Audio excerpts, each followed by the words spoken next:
안녕하세요. 호사가 타임스입니다. 전세계 차세대 국가산업의 미래를 좌우할 AI 분야에서 글로벌 AI 칩 시장의 80% 이상을 점유하며 독보적인 위치를 차지하고 있는 미국 엔비디아. 엔비디아는 각국의 기술 기업들과 파트너십을 맺으며 글로벌 AI 산업 생태계에 절대적인 영향을 미치고 있습니다. 이러한 글로벌 거대 기업 엔비디아의 수장 젠슨 왕은 대만과 한국을 차례로 방문해 현지 기업인들과 삼겹살 회동 등을 통해 AI 산업의 동반자 관계를 더욱 공고히 하겠다는 뜻을 대대적으로 보여주었습니다.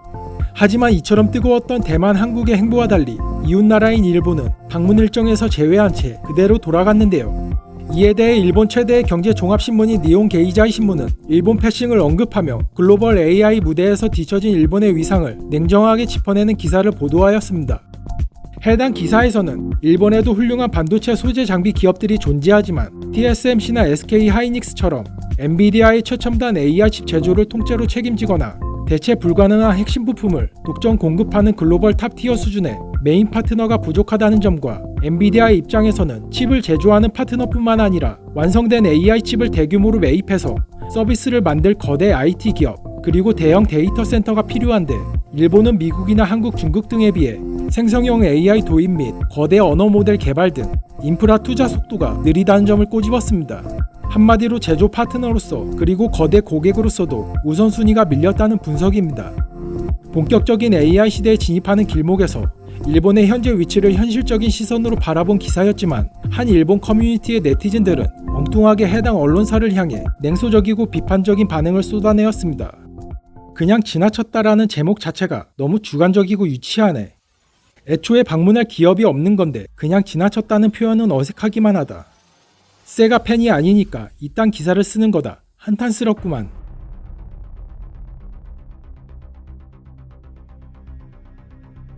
니케이 신문 자체가 관심 있는 건 엔비디아의 기술력이 아니라 주가니까 이러겠지.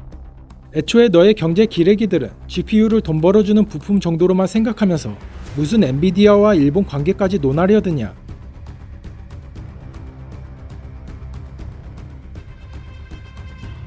이미 늦었고 너희 신문 독자인 경영자들 탓인데 이런 헤드라인을 쓰는 건 정부의 규제 완화하라거나 돈 내놓으라고 압박하려는 거겠지. 그냥 지나쳤다고 소란을 피우네. 무슨 소인배 같은 짓이냐.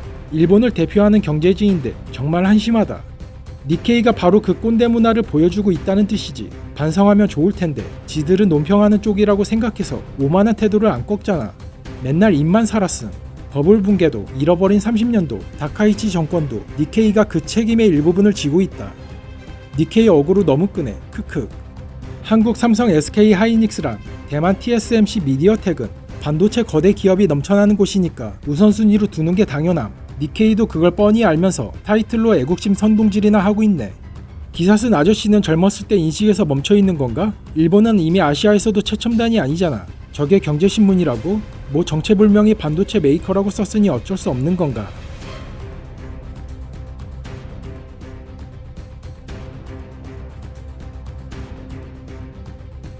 한심한 기사에 질린다. 엔비디아 입장에서 일본이라는 나라가 그다지 중요하지 않은 건 사실이지만 이런 질투 노골적인 기사를 쓰다니 품이라고는 없네. 소프트뱅크 등 일본 기업과의 파트너십도 있잖아. 황 씨는 한 나라의 총리가 아니고 방문하는 곳도 CEO로서 합리적인 경영활동의 결과일 뿐이다. 스위치2 출시 때도 굉장히 열정적인 축하 메시지를 전했는데 마치 그가 일본을 경시하는 것처럼 오해를 불러일으킬 수 있는 기사 내용에는 의문이 든다. 정부 인사도 아니고 기업인이 어디를 가든 자기 자유지. 엔비디아는 일본에선 원래 정체불명의 AI 반도체 제조사라는 인식이니까 어쩔 수 없지. 정체불명의 AI 반도체 제조사라는 얘기를 아직도 하는 놈이 있네. 크크. 니케이의 옛날 그 기사는 타이틀만 그랬을 뿐이고 내용은 이런 회사다라고 소개하는 기사였음. 당연히 니케이가 엔비디아를 몰랐던 게 아니라고. 크크. 애초에 일본에 볼 일이 없잖아. 아니면 관광이라도 하러 와주길 바라는 건가? 뭐 반도체 제조로 포기한 나라니까. 일본이 반도체 제조 장비를 쥐고 있다고들 하지만 시장 규모로 보면 일본 반도체 장비 산업 전체가 삼성 한 곳에도 못 미친다. 당연한 결과다. 라피더스는 아직 찾아올 만한 가치가 없다는 느낌인가? 일본의 엔비디아의 파운드리나 주요 판로가 없으니까 일본이 뒤처질 수 있는 위험이라고? 이미 손 쓸 수도 없을 정도로 뒤처졌잖아. 누가 라피더스와 텐스토렌트 칩에 1조엔 정도 투자 안 해주나? 엔비디아가 당연한 행동을 하고 있는 건데 간접적으로나마 정말 일본에는 지금 가장 뜨거운 분야에 최전선에 있는 사람이 아무도 없다라는 사실을 실감하게 되긴 하네. 니온 게이지아이 신문이 한국 대만에 밀리는 일본의 파트너십 경쟁력을 지적하자 일본 네티즌들은 엉뚱하게도 비난의 화살을 언론사로 돌렸는데요. 그리고 거대해진 산업 침체가 핵심적인 원인임에도 과거 게임사 세가가 엔비디아를 구해준 은혜가 있다는 해묵은 미담을 소환해 자위하거나 다 아는 사실을 굳이 기사로 보도할 필요가 있냐는 식으로 논란이 잠재워지기를 바라고 있습니다. 문제가 발생하면 목소리를 내는 것보다 조용히 덮고 가자는 쉬쉬하자는 문화가 더해지면 사회 전반에 발생한 각종 염증은 더욱 심각해질 수밖에 없습니다. 이러한 여론의 행태는 일본 사회를 지배하는 남에게 폐를 끼치지 않는다는 취지의 메이와쿠 문화의 일그러진 단면이라 할 수 있는데, 본래 공공의 질서를 유지하는 것이 미덕이었던 메이와쿠는 현대 일본에 이르러 사회의 표면적 평온을 깨트리는 부정적인 언급 자체를 죄악시하는 억압적 현상으로 변질된 것입니다. 한편 해외 IT 기업의 서비스와 플랫폼 의존도가 높은 일본은 정부 기관인 경제산업성이 일본의 디지털 적자가 2035년에는 18조엔 약 170조 원 규모로 확대될 수 있다고도 예측했는데요. 디지털 후진국이라는 오명과 다가오는 AI 해일 앞에서 위기감을 느낀 일본 정부는 판도를 뒤집기 위해 대규모 투자를 단행하며 안간힘을 쓰고는 있지만 이미 벌어진 격차를 당장 뒤집기는 그리 쉽지는 않아 보입니다.